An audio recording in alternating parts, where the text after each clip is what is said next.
உலகத்திலேயே பெரிய விளக்கு வந்து ஒரு சர்ச்சுக்குள்ள இருக்குன்னு தெரியுமா? இந்த விளக்கோட ஹைட் வந்து 26 அடி இருக்கும். இது வந்து ஒரு பிரான்ஸ் மெட்டல்ல பண்ண ஒரு விளக்கு.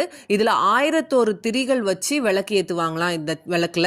கேரளால இருக்க எர்ணாகுளம் டிஸ்ட்ரிக்ட் பக்கத்துல கூட்டாத்துகுளம் அப்படின்ற ஒரு ஊர்ல தான் இந்த சர்ச் இருக்கு. இந்த சர்ச்சோட பேர் வந்து ஹோலி ஃபேமிலி சர்ச்னு சொல்றாங்க.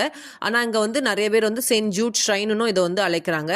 இந்த சர்ச்ல தான் வந்து இவ்வளோ பெரிய விளக்கு இருக்கு. இந்த விளக்குக்கு வந்து லிம்கா புக் ஆஃப் அவார்ட்ஸ் கொடுத்துருக்காங்க 2008ல. அவ்வளோ பெரிய விளக்கு இது. இதை ஏத்துறதுக்கே வந்து படி வச்சிருக்காங்க. அதே மாதிரி திரி ஏத்துறதுக்குமே வந்து பெரிய ஸ்டிக் வச்சு தான் ஏத்துறாங்க. இது வந்து டியூஸ்டே வந்து இது ரொம்ப ஃபேமஸா வந்து இங்க செலிப்ரேட் பண்றாங்க. நவீனாஸ் டைம்ல தான் இந்த விளக்கு ஏத்துவாங்க. நிறைய பேர் இங்க வந்து எண்ணெய் ஊத்தி மொழுவி ப்ரேயர் பண்ணா இங்க நடக்குது, உடம்பு குணமாகுது, நோய் குணமாகுது அப்படின்ற மாதிரி வந்து நிறைய பேர் ப்ரேயர் பண்ணிட்டு போறாங்க. ரொம்ப பீஸ்ஃபுல்லான இடத்துல வந்து இந்த லொகேஷன் இருக்குது. இது ரொம்ப சின்ன சர்ச் தான். பட் ஆனால் ப்ரேயர் பண்றதுக்கு அவ்வளோ பீஸ்ஃபுல்லாகவும் ரொம்ப காமாவும் இருந்தது. அதே மாதிரி இந்த சர்ச்சோட ஹைலைட்டே அந்த விளக்கு தான். அந்த விளக்கு பார்க்கறதுக்கு தான் அத்தனை பேர் அங்கேருந்து வராங்க.